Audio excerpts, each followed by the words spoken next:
Good afternoon, Ghana. It's 12 o'clock. Time to reach for mobile water. Mobile water, unique in every way.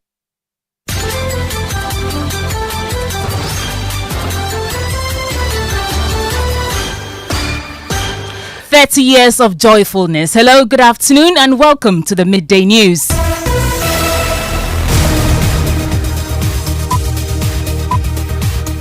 The Midday News is live on Joy 99.7 FM and Hits 103.9 FM here in Accra, Love 99.5 FM in Kumasi, and around the world on myjoyonline.com. We're also live in all 16 regions of Ghana via various affiliates. We're live on X Spaces, on Facebook, and on YouTube. The Midday News is supported by Petrosol Platinum Energy, energizing dreams. Coming up 5 hours into raging fire at a busy market, the blaze shows no signs of slowing down. It continues to spread as desperate traders scramble to salvage the goods while fire service personnel struggle to bring it under control. The buildings are closely situated together, making it so easy for the fire to spread. Again, you can see a lot of wooden structures scattered all over the place, which is not the best. It's the chaotic scene at the Edu Market in the Ashanti region, capital Kumasi, as the fire raged, destroying several shops housed in a two-story building. That is a trader who says that all the shops have been affected by the fire. These are traders who are blaming the situation to the intermittent power cuts. Well, we'll be on the ground for the very latest. Also coming up, NPP Council of Elders in a frantic effort to salvage what remains of a bitter feud between two powerful families in the Domikwabinya constituency that is threatening to tear the party apart. There's a call on Adwoasafo to cease all public criticism of some party bigwigs in the media.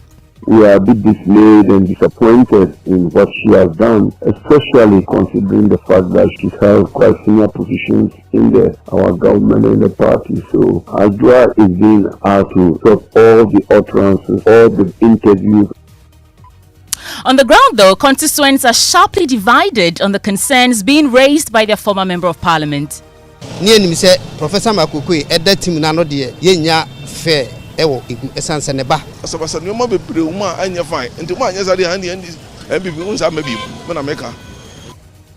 Former Director General of the National Signals Bureau, Kwabena Edubuahin, is arrested by Yoko officials at Kotoka International Airport upon arrival from the United Kingdom. We have details, plus tell you the latest on the raid on the former governor's house. And in sports, the Black Stars of Ghana out for redemption later tonight as the World Cup qualifiers return. Also in our Ghana Man series today, we uncover a fascinating piece of history from Akwemu in the Eastern region, a story that links two of Ghana's former presidents. This house is very, very special because it's the second in command in Akwemu State. And you know what? Akufo-Addo is a royal in the house. Rollins' mother is from the very house. What? President Mahama calls on parties in the Boko conflict to approach peace proposals with an open mind. Details as he reveals the Asantehene has initiated mediation efforts to resolve the decades-old conflict. And peace must reign in Boko and surrounding areas. I called His Majesty Otumfuo Osei Tutu II yesterday to thank him for the commencement of his mediation efforts to find a peaceful resolution of the conflict in Boko.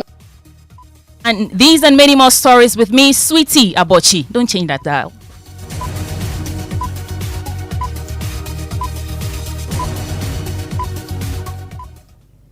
This is Joy News, independent, fearless, and credible. Now the news in detail.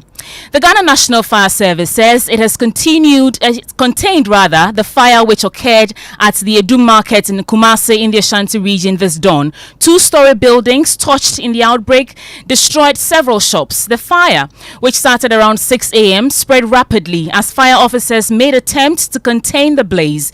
Panicking traders had to break into their shops to throw out their wares as the fire ravaged. Most of these shops deal in phone accessories, phone jewelry, and clothing. And according to eyewitnesses, the fire sparked from a flickering electricity pole in the area, leading to a spark on the top floor of one of the buildings. My colleague Nana Bwachi is at the scene and joins me on the line. Nana, what is the situation as we speak? Well, Sweety, earlier you had indicated that the fire had engulfed 2 buildings, but now as we speak, the fire has made its way into another building, another block, making it 3 blocks affected by the severe fire that swept through the Doom or the Central Business District this morning.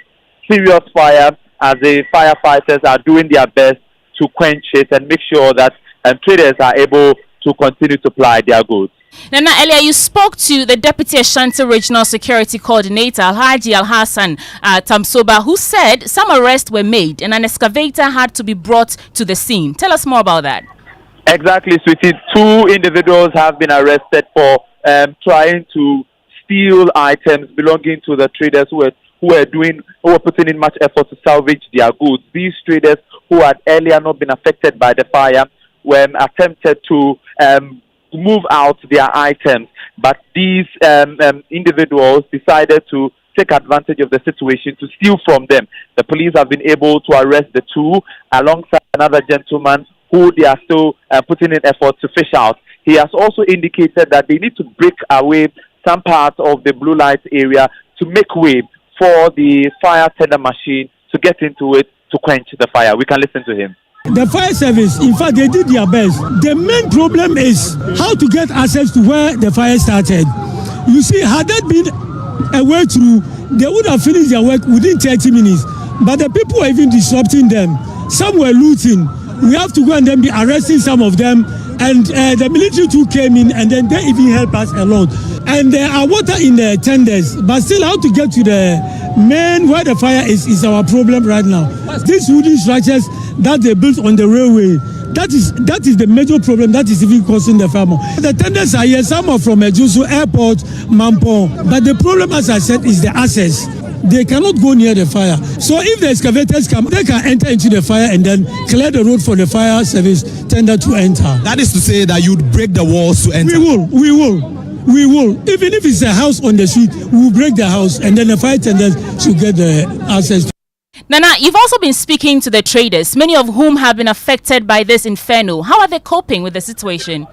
Well, the traders have been counting their losses, Sweety. Very sad scenes for them. They say that they need immediate action from authorities. We can also take a listen to some of them. Yeah, That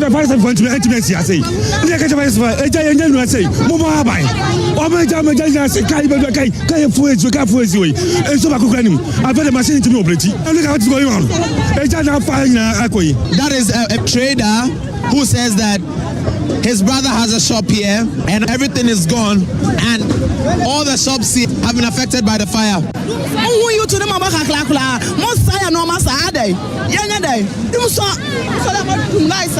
These are traders who are blaming the situation to the intermittent power cuts. That we cannot say as a matter of fact, because a thorough investigation would have to be conducted to ascertain whether or not it was the intermittent power cuts that led to the fire outbreak.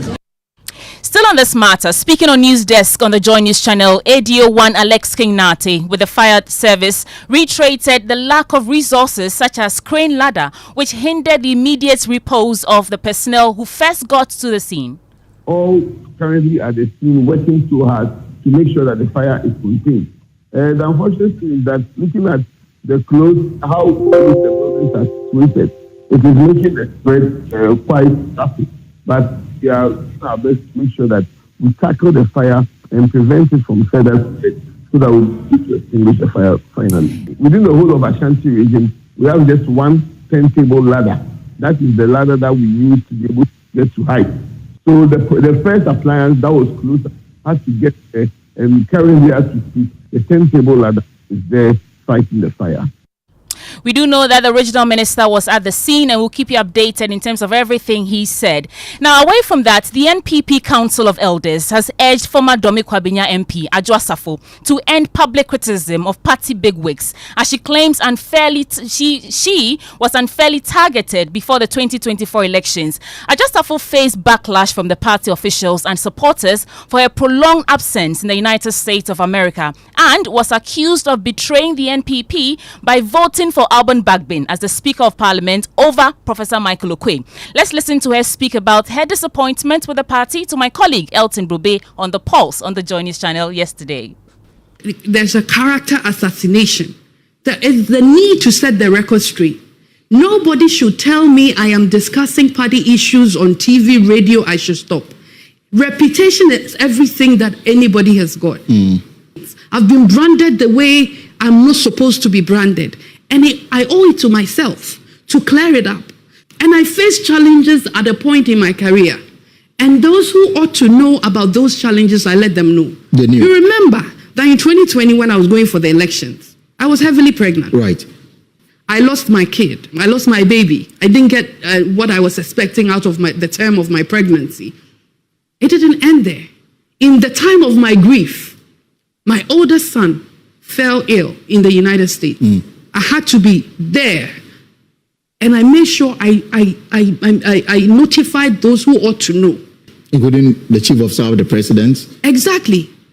As a minister, you can't travel out without permission from the minister. So the chief of staff. They knew the challenges we were going through. Exactly. And I expected mothers to feel my pain. I expected fathers to feel my pain. My son was at the verge of death. I had the choice to stay as a mother and take care of my son. Any mother looking and watching me today should put herself in my shoes. What choice would you have made? Of course, if you're not a witch, you're going to choose that of your child. And that I did, and I don't regret it. And every stage in this journey, you told the executive, the Jubilee House, about the challenges you're going through. Everybody knows and I'm guessing this happened around the time that your position as Minister for Gender was revoked. Yes. In the middle of all that was when the revocation came. Because the claim is that you had abandoned post. And you were unreachable. No, I said Chairman was on record to have said that you trust many times to call you. Another prayer was on record. A number of my colleagues on my side were on record attacking me. Yes, they all knew. They said they tried to reach you. You didn't answer the call. They took me out of They tried to call you on Facebook. It didn't work. You were incommunicado at the time. You know, we have parliamentary caucus platforms. They said I was a trader because I voted to bring Speaker Bagbin into power.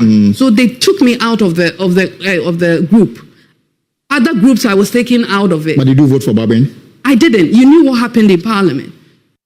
Well, Ajosafo is due to face the disciplinary committee of the party over her comments. We'll hear from the chairman of the Council of Elders, Hackman Owusu-Agyemang, shortly.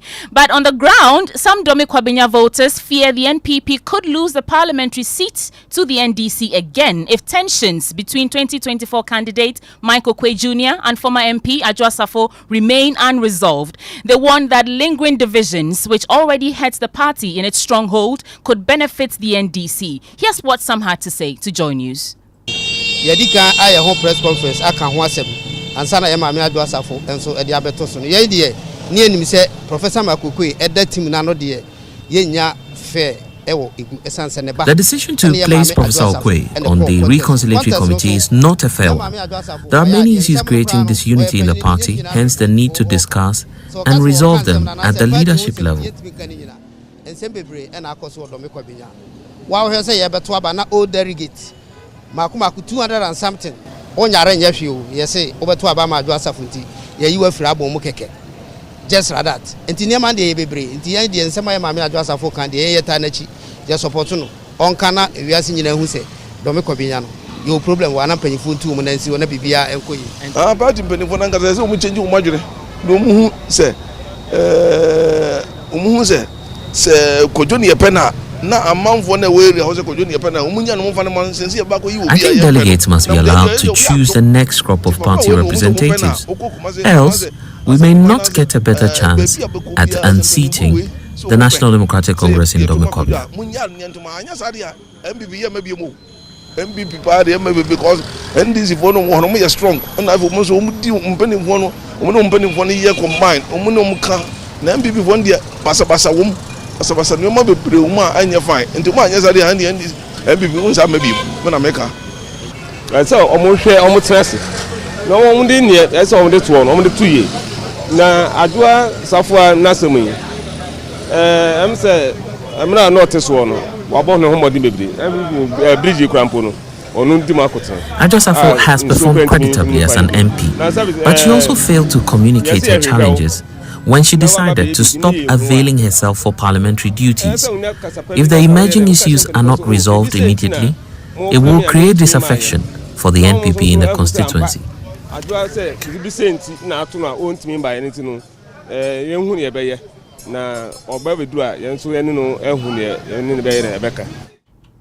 So, what are the dynamics in the constituency? Member of our political desk, Blessed Suga, joins me in studio with that. Hi, Blessed. How has the Domikwabenya constituency fared in the recent elections? Well, the constituency itself is located in the Greater Accra region and falls under the Ga East municipality. It stands now as one of the largest constituencies in the country by voter population, currently standing somewhere around 182,644 precisely in terms of the numbers. So since its creation in 2004, the constituency itself has been a stronghold of the New Patriotic Party. However, in the 2024 elections now, some 20 years apart, there's a major drift, and we're seeing the National Democratic Congress's Elikplim Akrugu winning that parliamentary seat for the very first time. So what was the performance trend of Adwoa Safo in the constituency then? Not too bad for her in terms of her performance over the years when she first appeared on the ticket in 2013, winning some 63.8% of the vote. But her performance actually improved in 2016 elections, where we know that she secured some 68% of the votes cast then. Then we come to 2020. Her popularity actually declined significantly then by some 10 percentage points to 58% in the 2020 elections, a reason for which in the 2024 parliamentary primaries, some other factors contributed to her loss. To Aaron Michael Kwe, his son actually, Michael Kwe Jr., who is now the parliamentary candidate of the NPP. But unfortunately for him, when the NPP polled that candidate, Michael Kwe, at the parliamentary elections, they got 49.43% of the votes. That's representing the lowest percentage points in terms of the party haven't garnered in the constituency ever since the NDC won. So that's an overview of what's been happening to the NPP in the area. Well, thank you, Blessed Suga. We can now hear from the chairman of the NPP's Council of Elders, Hackman Owusu-Ajiman, on what they're doing to deal with the situation. She has completely gone out of order, and the General Secretary has said, and she will refer to the disciplinary committee, and I think the rules will be followed. In the interregnum, we would ask, meanwhile, we would ask her to cease all public utterances as far as the party is concerned. She has broken all the rules, and this is unacceptable. And as a party, we would apply the necessary regulations and then see what we can do. But for the time being, as I said, we are a bit dismayed and disappointed in what she has done. Let's get some analysis on this. Joining us now is a political scientist, Dr. Aborchie Boateng. Doc, thanks for joining us on the Midday News. Now, how damaging is this internal conflict for the NPP, particularly in Domikwabenya? And what broader implications could it have for the party's chances in the future elections? Actually, it's very damaging. Well, let me say good afternoon to your listeners and viewers. It is indeed very damaging. But then they are fortunate that the Domikwabenya issues have come up, because there are several cases like that in other constituencies. The only thing that is keeping them, if you like, from the public view is that individuals have decided to simply, if you like, play the game and bid their time. The main challenge there is what one of the respondents that you engaged spoke about, putting together the party's voters register and intentionally choosing and picking. So the real challenge is the breakdown of the party's internal democratic structure. People have successfully managed to have a way of winning ahead of time by affecting the voters' register. How they put that register together is the issue. So the main challenge is the delegate system as it's being operated in the party. The problem emanates from there. So when people know that this is what really caused their loss, then they lose confidence in the leadership. They go about and talk about it. Their supporters become disaffected. And this come out of the party and into the constituency through the rumor mill.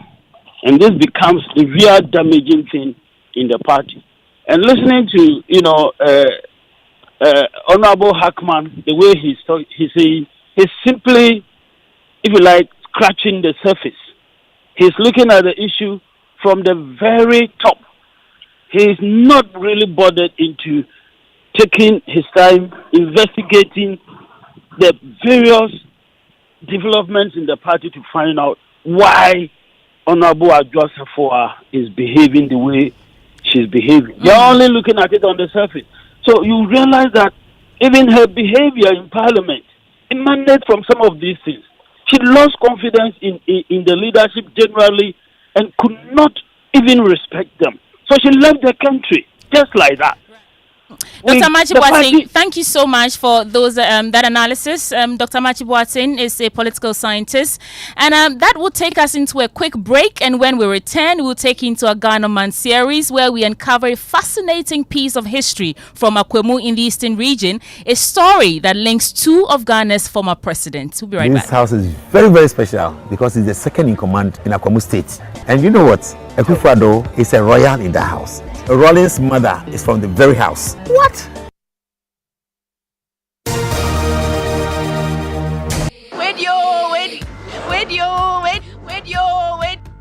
Where did I? Now I don't know many I just saw. Obey, what's the chrome? And to want to say petrol software energizing dreams for motion. Hey boy. Petrosol are celebrating their 10 years in grand style. They're giving back to their loyal customers. Hope you have registered at their online portal. Don't say I didn't tell you. Each month, customers will stand a chance of winning items like tricycles, motorcycles, television sets, refrigerators, phones, fuel vouchers, and many more. But the best part is that at the end of the promo, we will be giving out a grand prize of 2 Suzuki Espresso cars to lucky winners who stay with us all through the promo period. All you need to join is to visit any of our over 100 stations across the country to get registered, or go to www.petrosolcrm.com to register online. Petrosol, energizing dreams. When I wake up in the morning, I brush my teeth with Kale Charcoal toothpaste. This gives me confidence all day. Anytime you meet Amma, don't be surprised I smile showing my beautiful white teeth because I don't have cavity thanks to Kale Charcoal toothpaste for its natural charcoal properties. In fact, we are like twins. I can't go without my Kale Charcoal toothpaste. That be why I use Kale Charcoal toothpaste morning and night when I go bed safe. It make my teeth white when it come out every scent from my mouth inside. My confidence level they go up, so I show my 32 teeth all. Introducing the Kale Charcoal toothpaste, formulated with activated bamboo charcoal powder, ensures whiter teeth and removes bad breath. The strong natural property of the activated bamboo charcoal removes bacteria, absorbs surface stains on our teeth caused by coffee, wines, and tobacco. Welcome, Kale Charcoal toothpaste. Kale Charcoal toothpaste, Sankofa Yenchi. Kale, happy smile. This advert is FDA approved.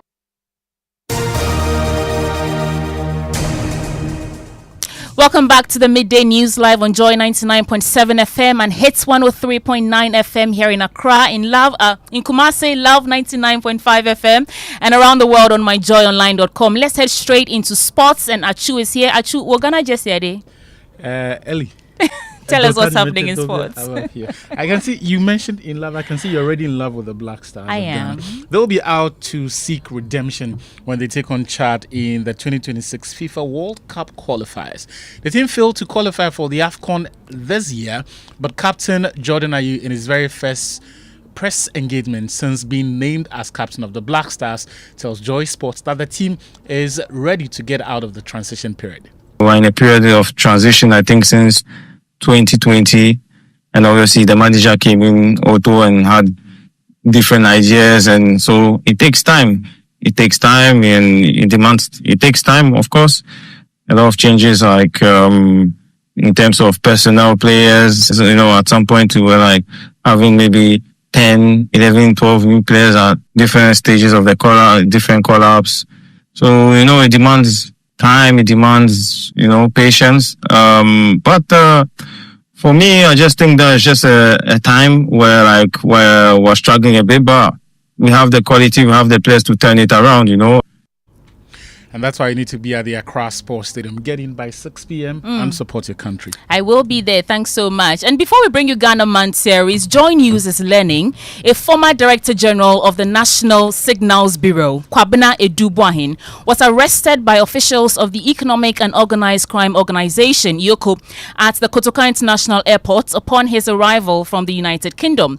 The arrest was carried out under a joint operation between investigators from IOCO and the Attorney General's office, and it's not clear the exact allegation, but my colleague Elton Bobe joins me in the studio with more details. Elton, what more are we learning? Well, a source at IOCO is telling us that the man in question is believed to be at the center of a very complex web of crime that has resulted in the loss of millions of dollars to the state. And the minority, Alexander Penyumakin, provides more on this arrest. Walk us through that. On his Facebook page, he says Mr. Kwabena Edubuahin, former Director General of the National Signals Bureau, arrived in Ghana from London on Thursday, March 20, 2025 at 8:30 p.m. on a British Airways flight. Upon arrival at the Kotoka International Airport, he went through immigration formalities whilst patiently waiting in the lounge for his baggage. An immigration officer informed him that there was an issue with his name that needed to be rectified at the main office at Terminal 3. He was also told that he needed to have a discussion with the immigration boss. Mr. Edubuahin willingly followed the officer to the immigration office at Terminal 3. After about 10 minutes, he was informed that he was on IOCO's top list and was wanted accordingly. Deputy Director of IOCO, Raymond Archer, who was personally present along with his team, then handcuffed Mr. Edubuahin at the departure area and escorted him to the airport departure hall with approximately 6 officers. Elton, who exactly is Kwabena Edubuahin? According to the information we have gathered, he was appointed in 2021 as the Director General of the National Signals Bureau, an agency of the National Security Council of Ghana. Prior to becoming Director General, Mr. Edubuahin served as Deputy Director of the National Security Bureau, as well as worked in various capacities, including Head of Core Network Planning, IT, and Head of Network Operations. And I mean, these are some of the things that we've gathered on him. Thanks, Elton. I know you keep an eye on that and keep us updated as the story unfolds. But now, what you've been waiting for. In today's Ghana Man series, we visit the Eastern region, where a modest White House in Akwamu holds a surprising link between former President Rawlings and President Akufo-Addo. Kojo Yankson speaks to Akwamu Museum curator Nana Semeshia for the full story. I just learned the most mind-blowing piece of information about this house, which is only about 100 meters away from the Akwamu Hene's palace. I have just discovered the most fascinating bit of information. Let's get the curator of the Akwamu Museum to tell us why this house. When the king is not there, that is the house that rules administratively. And you know what? Akufo-Addo is a royal in the house. The sister is a queen mother. And the auntie was a queen mother before, and now the sister is a queen mother here. So that means the President Akufo-Addo is actually an Akwamu? In the CAN system, we go seriously matrilineal. So Akufo-Addo, by all intents and purposes, is an Akwamu, a typical Akwamu. So his mother is from this house? Yes. The grandmother migrated from here to marry in Achim. So to Achim, he's a grandson to the stool. But here is a royal. A royal. Okay, well, I mean, while I'm trying to get my head around that interesting piece of information, it turns out he's not the only person who has led this country who came from this house. Oh, you want to know? Yes. Rawlings' mother is from the very house. What? Yes, the Aborchie, the Kublenus, the Heymans from Keita are all from this house. And today, that's their royal house. So Rawlings' mother is from here? Yeah. Akufo-Addo's grandmother is from here? That kind of makes Akufo-Addo Rawlings' nephew. Yes. Well, a quick update from Parliament. We know that Bank of Ghana governor is set to brief Parliament on Wednesday on the collapse of banks and financial institutions since 2014. And the Interior Minister on Tuesday will also brief Parliament on the search warrant executed at the residence of the former Bank of Ghana governor. And that takes us into the social media trends. Hi, Jackie. Hi, Sweety. What's trending? A lot. Well, number one trending is Majwa Safo after yesterday's interview on The Pulse with Elton. But But then people have been sharing their thoughts on that. If I go in, you're not going to end today. But young Bull says that Iron Woman, she they step on people, them are neck top. A lot of interesting comments. She's a newsmaker, please. I know, right? But away from Majua Safo, Black Stars, your predictions? 0-0. Oh, really? We want a win. Oh, we want a win. I'm giving you the slate. Put your numbers there. Oh, please. But then it's trending on social media. People have been sharing their score lines, what they expect from the Black Stars today. And I think it's the best time to bring back the World Cup song by Kweku Flake. It was the Kudis Day song and all that. We know most of the teammates are not in that song, but this is an embodiment of all the team members that we have. Yeah. Well, thank you so much, Jackie. And that wraps up the Midday News. My name is SweetyAborchie. Please log on to myjoyonline.com for more news stories. Enjoy the rest of our programs.